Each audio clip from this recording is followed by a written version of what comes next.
Perkenalkan, saya Wahyu Juli Hastuti dari SMK Negeri 1 Bontang. Kita akan belajar tentang cara menggunakan AAS. Jadi kita tahu bahwasanya AAS ini adalah bagian dari mata pelajaran kimia instrumen. Salah satu instrumen yang kita punyai di SMK 1 Bontang itu adalah AAS. Nah, bagaimana cara kerjanya? Yang pertama, tentunya kita harus siapkan dulu larutan, ya, larutan yang kita akan analisa. Kita punya Hg, ya, kita punya Hg, kita punya Fe, kita punya Zn, kita punya Cu, dan kita punya juga ini apa? Mn, Cd, dan Pb. Semuanya kita harus siapkan dulu larutan standarnya, ya. Larutan standarnya harus kita siapkan dulu. Kemudian kita juga siapkan larutan blendnya. Larutan blendnya itu cukup dengan Aquades. Ya, sebelum kita melakukan semua, kita harus menggunakan larutan blend terlebih dahulu. Nah, untuk itu kita harus menyalakan pertama kali. Ya, menyalakan pertama kali. Sebelum menyalakan, di sini ada kompresor, kemudian gas asetilnya, kemudian di sini ada stabilator. Ini berfungsi seandainya kita pada saat melakukan analisa, kemudian kita terjadi mati listrik, dan ini bisa berfungsi, ya. Jadi tadi analisa kita tidak terhenti karena mati listrik. Oke, kita nyalakan terlebih dahulu, kita hubungkan dengan arus listrik.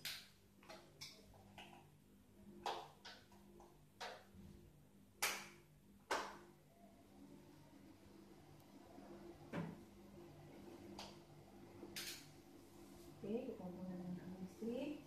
Kemudian kita jangan lupa menyalakan komputernya. Kita mulai dengan menyalakan komputernya, kemudian menyalakan AAS-nya. Oke, ya, AAS-nya sudah menyala. Nah, sebelum kita mengoperasikan ini, kita harus lihat dulu yang mau kita analisa apa. Pertama kita menganalisa Hg, ya. Jadi kita harus menggunakan lampu Hg. Nah, dari sini ya, sudah banyak lampu untuk logam-logam berat yang akan kita analisa. Di sini lampu Hg yang akan kita pasang di sini.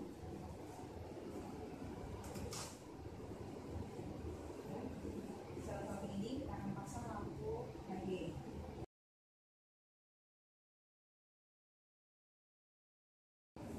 Ini lampu Hg, ya, bisa dilihat. Nah, kita akan memasang lampu Hg. Kita akan taruh di sini, ya. Taruh di sini. Kita lihat dulu dengan cara menekannya. Tekan ini.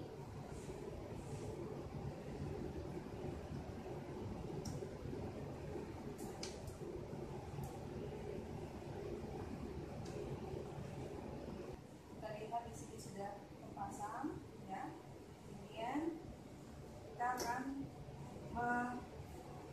mengoperasikan komputernya.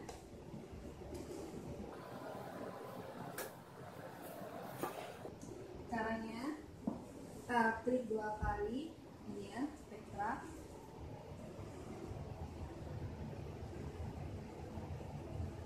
Akan tampak layar seperti ini. Kemudian kita klik worksheet, new. Nah, kita akan tulis judulnya, ya. Judulnya kita mau menganalisa apa? Kita akan analisa inhibitor untuk logam Hg. Nah, kita tulis analisnya siapa, dulu, kemudian tanya apa, hasilnya bagus. Oke, kita sampelnya di sini ada tulisan sampel. Kita tulis sampelnya ada berapa, ya. Karena ada 3 sampel di situ, ya, makanya kita tulis 3. Oke. Nah, kemudian kita klik add method. Kita tadi apa? Kita mau analisa HG, kita klik HG. Nah, ada pilihan di sini HG. Oke. Kemudian kita tulis di sini edit method. Tipenya kita manual. Kita pilih manual. Kemudian kita pilih, tadi kita klik apa? Pengukuran, kita pilih integration. Kemudian kita pilih di sini BC on. Kemudian kita klik standar yang kita masuk di sini dengan konsentrasinya berapa. Kita tengok di sini standarnya dimulai dari 1 ppm. Kita klik 1. Sesuaikan dengan standar yang kita buat tadi. Kemudian 1,5. Kemudian di sini ada 2. Ada 3, ada 4. Ini dalam satuan ppm. Ini dalam satuan ppm. Oke, kita oke. Nah, kita tulis labelnya. Labelnya kita tadi adalah sampelnya tadi ada 3, kita tulis ya HG1. Berapa nanti konsentrasinya, HG2. Optimize ya belum, kita select dulu kan biasanya tuh, kita apa, pilih select, kemudian kita klik di sini, sekarang kita melakukan optimize terhadap lampu HG. Kita lihat lampu di sini sudah menyala ya. Tadi lampu HG sudah menyala. Kita lakukan optimize lamp. Kita klik di sini. Kemudian kita atur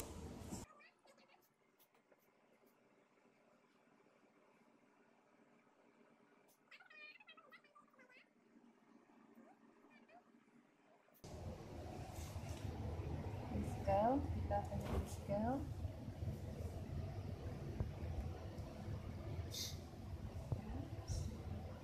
Kita coba lampunya.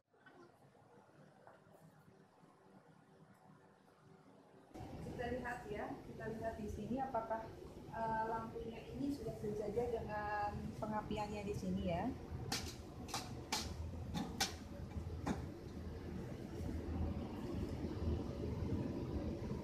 Ini tampak belum ya, masih ada warna ungu tuh, warna ungu masih keluar dari merah, harusnya di tengah merah.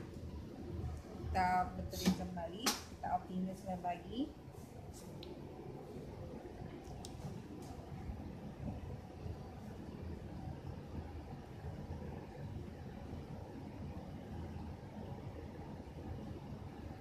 Ya, kita klik lagi.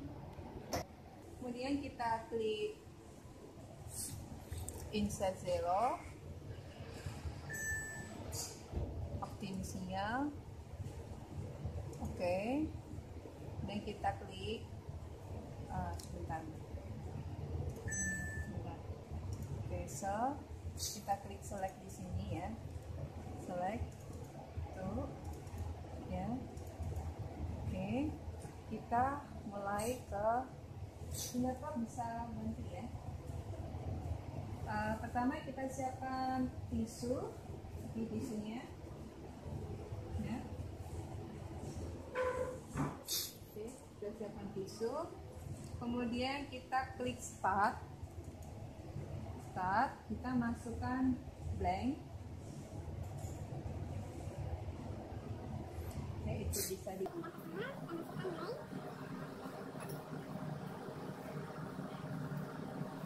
apa ini?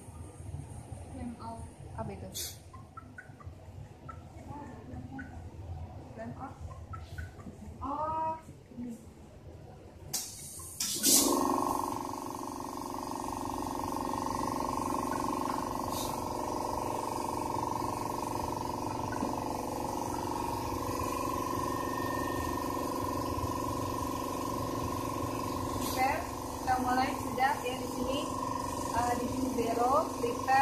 blanko, kita oke.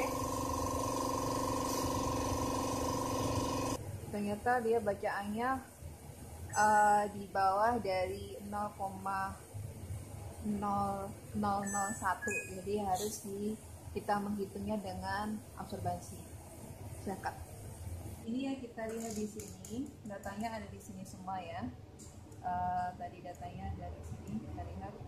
Nah, ada di sini. Kita baca dari atas tadi. Nah, ini konsentrasi, kemudian standar deviasinya, kemudian absorbansinya. Ya. Kita nanti akan mendapatkan data ini untuk kemudian kita file save. Baiklah, hal pertama yang akan kita lakukan adalah melakukan pengukuran dengan lautan blank. Lalu yang kedua, melakukan pengukuran terhadap lautan standar dengan konsentrasi 1 ppm, 2 ppm, 3 ppm, 4 ppm, dan 5 ppm. Selanjutnya dilakukan pengukuran terhadap larutan sampel.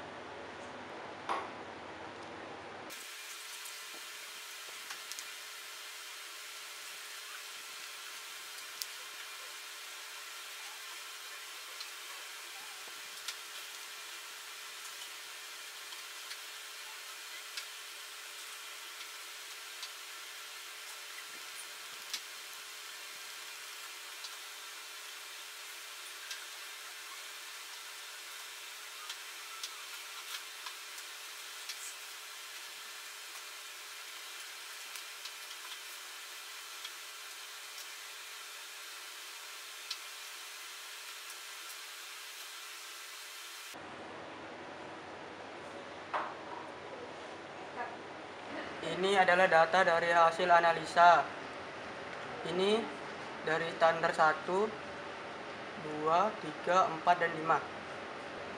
Ini adalah kurva kalibrasi dari standar yang dengan R1 yang menandakan bahwa standar yang kita buat itu bagus.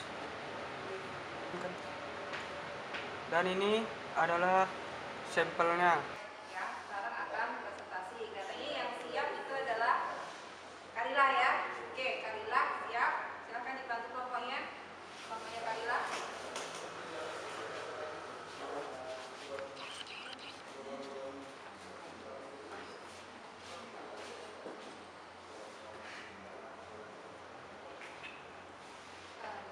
Assalamualaikum warahmatullahi wabarakatuh.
diambil.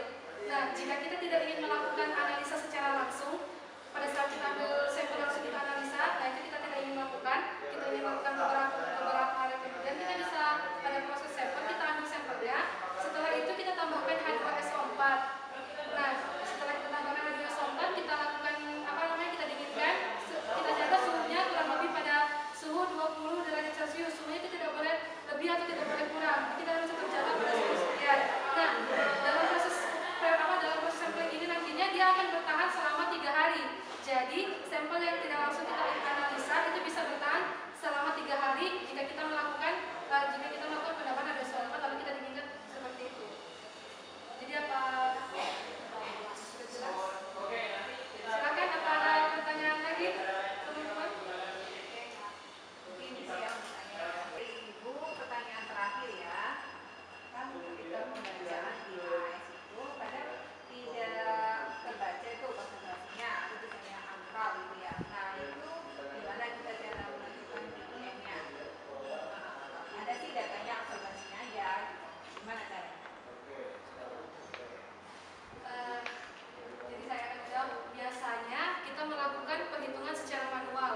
Jadi kan ada data absorbansinya. Nah, absorbansi itu nantinya yang kita gunakan pada untuk mencari konsentrasi sampelnya tersebut.